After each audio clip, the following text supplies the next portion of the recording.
इल्मे एजाज़ करदन बेहिसाब खल्क़े रादादन जवाबे बासवाब हक नदारत दुस्ते खल्क़ा ज़ारेरा निस्ते ई खसलत के दिनदारेरा। এরে বান্দা আমি আল্লাহ তোমাকে বড় আদর করে ডাকলাম, তোমরা আমারই বান্দা। শুধু বান্দা বলে নাই, বলেছেন ইবাদি, তোমরা আমি আল্লাহর প্রিয় বান্দা, আর কারো বান্দা না। ওরে হিন্দু ধর্মের পাগল, 33 কোটি দেবদেবীর পূজা করো, যাই করো না কেন, কেউ তোমারে বানায় না, বানানেওয়ালা আমি একমাত্র আল্লাহ। অখ্রিস্টান ধর্মের মানুষ, যতই তুমি খ্রিস্টান ধর্ম পালন করো আর যেদিকেই দৌড়াও, তোমার বানানেওয়ালা ঈসা নবী না, কে বানিয়েছেন? লাম ইয়ালিদ লাম ইউলাদে উলাইকাস ওয়ালিদু মাউলুদেরাউ খালেকাস। আল্লাহ হলেন খালেক আর সব হলো মাখলুকাত। এরে নবীর আশিক, আল্লাহ এমন মুহাব্বতের নজরে ডাকলেন, তোমরা আমারই বান্দা। ইয়া ইবাদি, ইয়া নিসবতি লাগায় বললেন তোমরা আমার বান্দা, আর কারো বান্দা না।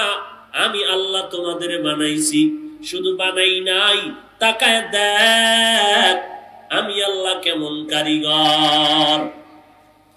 আমি আল্লাহর দরবারে তোদের ডাকতেছি, কারণ মুরগির বাচ্চাগুলো যখন দৌড়াদৌড়ি করে, মা ডানা মেলিয়া বাচ্চাদের ডাকে আর কয় তাড়াতাড়ি আমার ডানার ভেতরে আয়, কারণ তোরা খেলার মজা পায় যদি দূরে থাকো, উপরে কিন্তু তোদের দুশ্মনরা তাকায় আছে, আঘাত করে তোরে নিয়ে যাবে, আর ধরে রাখা যাবে না রে সন্তান। আল্লাহ ডাকেন আর বলেন, ও গোলাম, গজবের ওই আড়াল থেকে ফিরে আয়, কারণ গজবের থেকে আমি আল্লাহর রহমত অনেক বড়। রহমতের ছায়ায় ফিরে আয়। রহমতের কোলে ফিরে আসার মাঝখানে একটা গুনার পর্দা আছে, তুই গুনার পর্দা লাগাইছ। এই পর্দাটারে যদি তুই ভাঙতে চাও, ওই পর্দা ভাঙ্গার একমাত্র মেডিসিন হলো কান্নাওয়ালা তওবা। গুনাহ ছেড়ে আমার দরবারে ফিরে আয়। আমি আল্লাহ কেমন মায়া করি জানো? বান্দা তুই 1 বিঘাত আগাবি, আমি আল্লাহর রহমত তোর দিকে 1 হাত আগায় যাবে। ও বান্দা তুই 1 হাত আগায় যাবি, আমি আল্লাহর রহমত তোমার দিকে 2 হাত আগায় যাবে। বান্দা তুমি হেঁটে হেঁটে আগাইবা, আমি আল্লাহর রহমত তোমার দিকে দ্রুত গতিতে দৌড়াতে থাকবে। অতএব আমি আল্লাহর কি পরিমাণ মায়া, আমি আল্লাহ তোরে এত সুন্দর করে বানাইছি, চাই না আমার বানানো বান্দাটা আগুনে পুড়িয়া ছাই হয়ে যাবে। কারণ আমি আল্লাহ জানি জাহান্নামের 1 সেকেন্ডের আযাব তুই সহ্য করতে পারবি না। অতএব বান্দা ফিরে আয়, আমি আল্লাহ তোর জন্য এত সুন্দর এক আরামের জান্নাত বানাইছি, যেখানে ডুববি জীবনের বের হওয়ার কথাও মনে আসবে না। ওই জান্নাত যদি পেতে চাও, যারা অন্যায় করেছো, শয়তানের ধোঁকায় পড়ে গুনাহ করেছো, আমি আল্লাহ তাকায় আছি, বান্দা তাড়াতাড়ি তওবা করে নাও। তওবা করতে দেরি হবে, আমি আল্লাহ তোমার গুনাহ মাফ করতে দেরি করব না। আমি আল্লাহর এত মায়া, তোমাকে আমি কিন্তু 1 ফোঁটা নাপাক পানি দিয়া মায়ের গর্ভে বানাইলাম। 1 ফোঁটা নাপাক পানিটারে ফেরেশতা দিয়া 40 দিন মন্থন করে রক্ত গোশত হাড্ডি দিয়া সুন্দর একটা স্ট্রাকচার তৈরি করলাম। আমি আল্লাহ তোমারে জাহান্নামে দিতে চাই না কেন? তুমি আমার আদরের গোলাম, এত সুন্দর করে তোরে বানাইছি। আসমানও আমি বানাইছি, জমিনও আমি বানাইলাম, পাহাড় বানাইলাম, সূর্য বানাইলাম। আসমানদারে এত সুন্দর করে বানাই নাই রে মানুষ, বান্দা তোরে আমি এত সুন্দর করে বানাইছি। সূর্যটারে আমি আল্লাহ এত সুন্দর করে বানাই নাই, আমি আল্লাহ মানুষটা এত সুন্দর করে বানাইলাম, তোর জন্মের সূত্র না পাক পানি, অথচ তোর দাম কত তুই দেখ, এত সম্মান তুই পাইলি, দুনিয়ার সব এক পালায় দিলেও তোমার সম্মানের সমতুল্য হবে না। আমি আল্লাহ মায়ের গর্ভে এত সুন্দর করে তোমারে বানাইলাম, আসমানও বানাইলাম, জমিন বানাইলাম, পাহাড় পর্বত সব বানাইলাম, সব আমি আল্লাহ বানায় বলি নাই আমার আসমান, আমার জমিন, আমার চাঁদ, আমার সূর্য। বান্দাও বানাইছি আমি, সূর্য বানাইছি আমি। সূর্যটারে বলি না আমার সূর্য, শুধু বান্দা তোদেরকে বললাম তোরা আমার। সূর্য বানাইছি আমি, কিন্তু বলি না আমার সূর্য।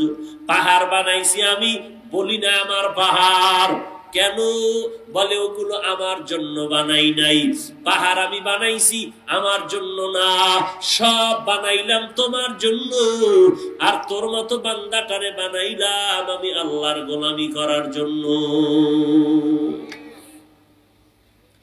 আমি আল্লাহর ইবাদতের জন্য বান্দা তোমাকে বানাইলাম, এজন্য বললাম তোমরা আমার বান্দা।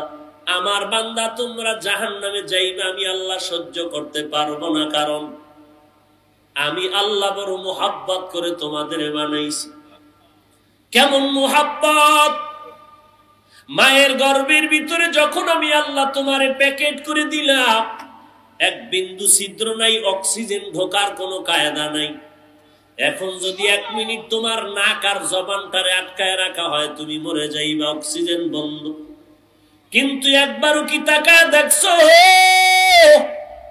মায়ের গর্ভে প্যাকেটের উপরে প্যাকেট, প্যাকেটের উপরে প্যাকেট দিয়া কেমন করে আটকায় দিলাম, এক বিন্দু বাতাস ঢুকার কোনো সুযোগ নাই।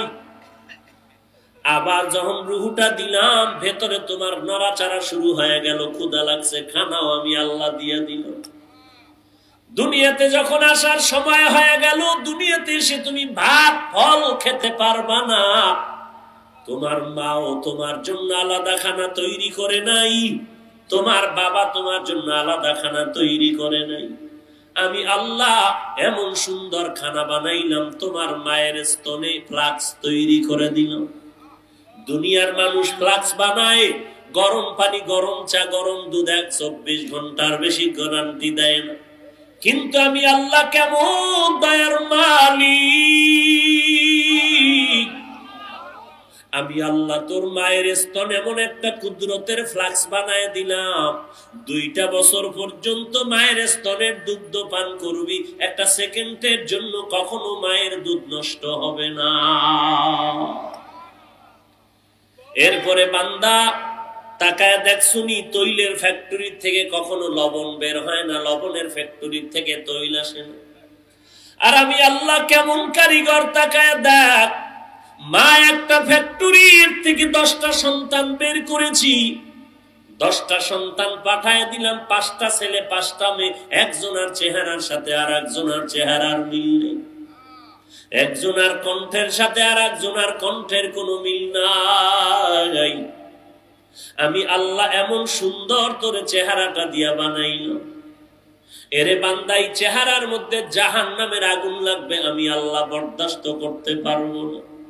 এই জন্য আমি আল্লাহ তওবার দরজা খুলে তোরে ডাকি, আয় বান্দা, একবার আমারে মোহাব্বত করিয়া তুই আল্লাহ বলে ডাক দিবি, তোর গুনাহ মাফ হয়ে যাবে। তোর মা তোর জন্য খানা তৈরি করতে পারে নাই, তুই দুনিয়াতে আসার পরে মা বলে ডাক দিতে পারো না রে সন্তান, বাবাকে আব্বা বলে ডাকতে পারো না। তোর একটা বুঝি শুধু কান্নার আওয়াজ, কান্না দিয়া তোর মায়ের থেকে সব দাবি তুই আদায় করতেছ রে বাবা। কান্না দিয়া তুই চলতেছ, বলতে পারো না মা পেটে ক্ষুধা লেগেছে, খানা দাও, বাথরুমে যাওয়া লাগবে, বাথরুমে নাও। তোর একটা বুঝি শুধু কান্নার আওয়াজ, এই কান্নার আওয়াজটা দিয়ে তুই মায়ের থেকে কি দাবি করতেছ? এটা মায়ের ভেতরে একটা রাডার বানায় দিছি, চুম্বক বানায় দিয়েছি। তোর কান্না দিয়ে তুই কখন খানা চাও, কখন বাথরুমে যেতে চাও, তোর আব্বাও বুঝে না, তোর মায়ের রাডারে ধরা পড়ে যায় তোর কান্না দ্বারা তুই কখন কি আবদার কর। বাবা কয় বাচ্চাটা কেন কাঁদে? ক্ষুধা লাগছে, মায়ের রাডারে ধরা পড়ছে, বাচ্চা ক্ষুধার জন্য কাঁদে না। মা ডাক দিয়া কয় বাচ্চা কান্না করে শুধু ঘুমাইতে চায়, কারণ 5 মিনিট আগে খানা দিয়েছি, বাচ্চারা এখন ঘুমের আগেও কান্না করে, এটা খানার কান্না না। ওরে বান্দা তাকায় দেখ, আমার আল্লাহরে তালাশ করার জন্য আমেরিকা যাওয়া লাগবে না, আমার আল্লাহরে তালাশ করার জন্য লেবানন যাওয়া লাগবে না, জঙ্গলে যাওয়া লাগবে না। ওয়াফি আনফুসিকুম আফালা তুবসিরুন।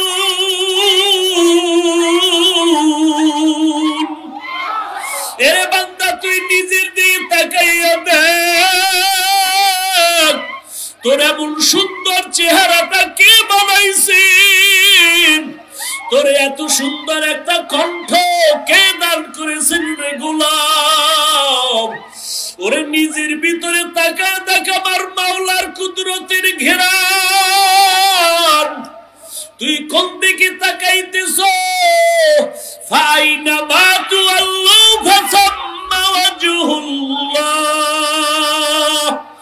এরে বান্দা তুই যেদিকেই তাকাও সেদিকেই তো আমার মালিক।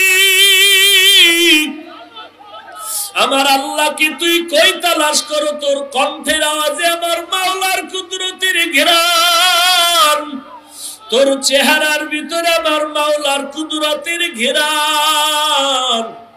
এরে বান্দা বাচ্চাটা কান্না করিয়া মায়ের থেকে যেমন সব দাবি আদায় করতে পারে রে বাবা, আমার মাওলার অন্তরে কি আমার মা বাবার থেকে মায়া কম? বাচ্চার কান্নায় যদি মায়ের কলিজাটা সিরিয়া যাইতে পারে, ওই কান্না যদি ধরিয়া তুই একবার চোখের পানি ছেড়ে আমার মাওলাকে মুহাব্বতে ডাক দাও, আমার আল্লাহ কেন তোমার ডাকে সাড়া দিবে না রে বাবা? আমার আল্লাহর মায়াটা কি কম? মা বাবার চেয়ে 99 গুণ মায়া আমার আল্লাহ জমা করে রেখেছেন। আল্লাহ বলেন পাহাড় পরিমাণও যদি গুনাহ করো, জিহ্বাটা নাড়াইয়া মুহাব্বতে একবার আল্লাহ বলে যদি ডাক দাও, আর চোখের বাড়ি ছেড়ে বলো রে মালিক, এই জমিনে আমার মতো গুনাহগার কেউ নাই, আমার গুনার কারণে আমার সন্তানেরা কষ্ট পায়, মা বাবা কষ্ট পায়, সমাজের মানুষেরা কষ্ট পায়, আমার গুনার কারণে আমার হাত না পাক, আমার চোখ না পাক, আমার জিহ্বা না পাক হয়ে গেল। ও আল্লাহ, তুমি রহমান আর গফফার নামের চাদর দিয়া আমার আবৃত করে নাও, কারণ আমি একটা সেকেন্ডের জন্য আযাব সহ্য করতে পারবো না। কেউ যদি আমাকে একটা চিমটি দেয় সহ্য করতে পারি না, কেউ যদি একটা বেতের বাড়ি দেয় ব্যথা পাই সহ্য করতে পারি না। ওরে বান্দা গুনাহ নিয়ে যদি কবরে যাও, ওই কবরের 2 পাশের মাটির চাপ কেমন করে সহ্য করবি রে যুবক? পায়ে হাত রেখে বলি তওবা করো, গুনাহ করবা না, মা বাবার সাথে বেয়াদবি করবা না, আল্লাহর জিকির ছাড়বা না রে বাবা। জামায় ময়লা লাগলে পরিষ্কারের জন্য সাবান লাগাও, পানি দাও। ওরে অন্তরে যদি গুনার ময়লা লাগে, ওরে জিকিরের সাবান লাগাও। জিকিরের সাবান যত লাগাইবা কলবের ময়লা দূর হয়ে যাবে। আর কলব নামের আয়নাটারে জিকিরের সাবান দিয়ে ধুইতে থাকো, এক সময় দেখবে যদি জিকির করতে করতে কলবের ময়লা দূর হইয়া কলবটা আয়নার মতো পরিষ্কার হয়ে যায়, তখন দেখবি ওই কলবের আয়নায় আমার মাওলা, ওই কলবের ভিতরে আমার মাওলা পাকের মুহাব্বতের আওয়াজ। আমার মাওলার মুহাব্বত অন্তরে যখন ঢুকিয়া যাবে, তখন আর দুনিয়ার মায়া থাকবে না, গুনাহের কোনো আকর্ষণ থাকবে না। আল্লাহর জিকির করো, কোরআন পড়ো, মা বাবার খেদমত করো, আল্লাহ ওয়ালার দোয়া নিয়ে চলো। জবান দিয়া গুনাহ করিও না, হাত দিয়া গুনাহ করো না, চোখ দিয়া গুনাহ করো না, মোবাইলের গুনাহ থেকে বেঁচে থাকো।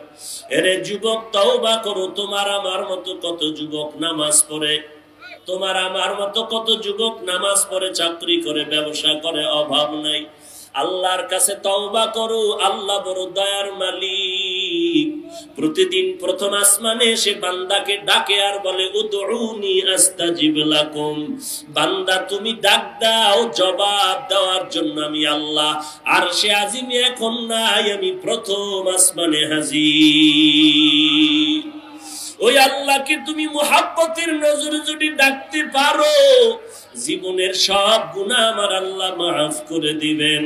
ও দয়ার মালিক, তাকায় দেখেন এই ময়দানে আপনার বান্দাগুলো এত রাত পর্যন্ত কেন বসে আছে? একমাত্র জাহান্নামের আগুন থেকে নাজাত চায় রে আল্লাহ। কারণ ওই কবরের দুই পার্শ্বের মাটির চাপ সহ্য করতে পারবো না রে আল্লাহ।